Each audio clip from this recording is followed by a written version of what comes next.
रामायण क्या है? राधे राधे मित्रों, आइए सुनते हैं। अगर कभी पढ़ो और समझो तो आंसुओं पे काबू रखना। एक रात की बात है, माता कौशल्या जी को सोते समय में अपने महल की छत पर किसी के चलने की आहट सुनाई दी। नींद खुल गई। पूछा कौन है? मालूम पड़ा श्रुति कीर्ति जी, सबसे छोटी बहू शत्रुघ्न जी की पत्नी है। माता कौशल्या जी ने उन्हें नीचे बुलाया। श्रुति कीर्ति जी आई, चरणों में प्रणाम कर खड़ी हो गई।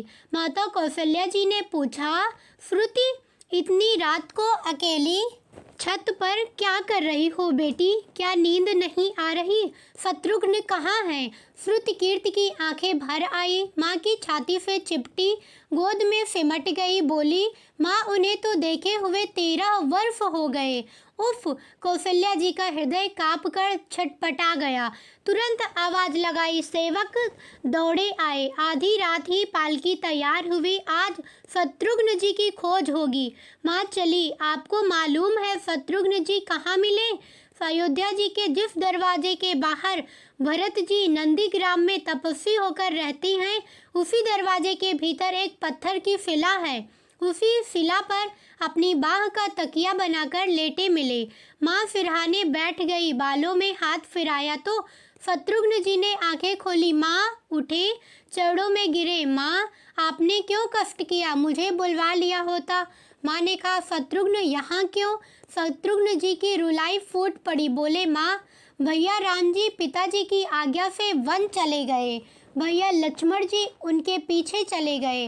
भैया भरत जी भी नंदीग्राम में हैं। क्या ये महल, ये रथ, ये राजसी वस्त्र विधाता ने मेरे ही लिए बनाए हैं? माता कौशल्या जी निरुत्तर रह गई। देखो क्या है ये राम कथा? यह भोग की नहीं, त्याग की कथा है। यहाँ त्याग की ही प्रतियोगिता चल रही है और सभी प्रथम हैं, कोई पीछे नहीं रहा। चारों भाइयों का प्रेम और त्याग एक दूसरे के प्रति अद्भुत, अभिनव और अलौकिक है।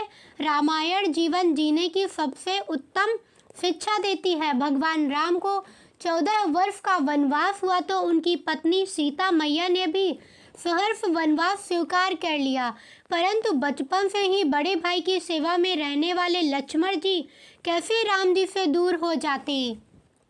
माता सुमित्रा से तो उन्होंने आज्ञा ले ली थी वन जाने की, परंतु जब पत्नी उर्मिला के कच्छ की ओर बढ़ रहे थे तो सोच रहे थे कि माँ ने तो आज्ञा दे दी, परंतु उर्मिला को कैसे समझाऊंगा, क्या बोलूँगा उनसे?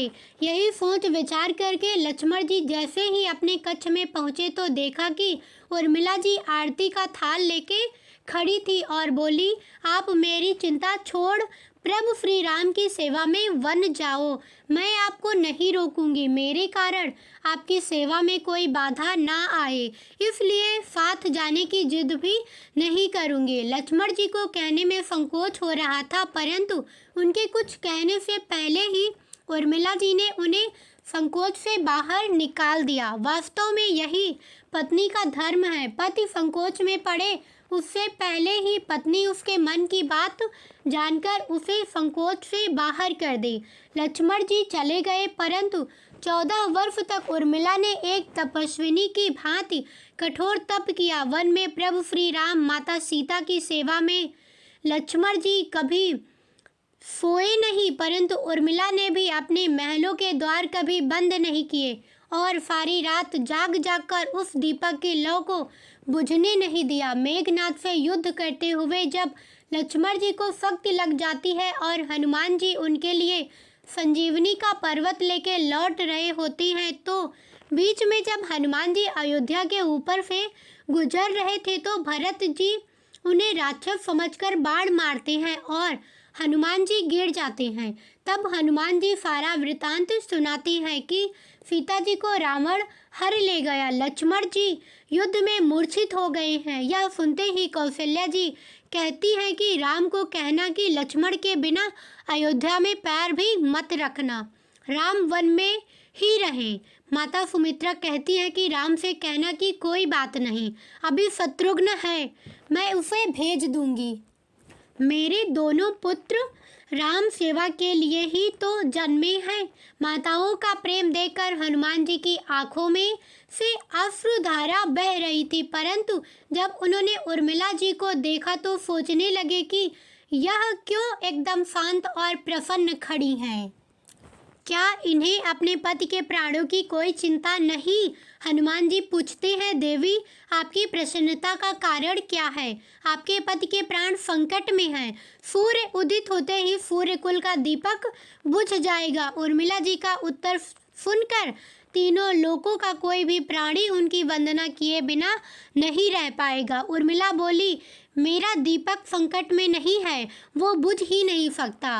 रही सूर्योदय की बात, तो आप चाहे तो कुछ दिन अयोध्या में विश्राम कर लीजिए, क्योंकि आपके वहां पहुंचे बिना सूर्य उदित हो ही नहीं सकता।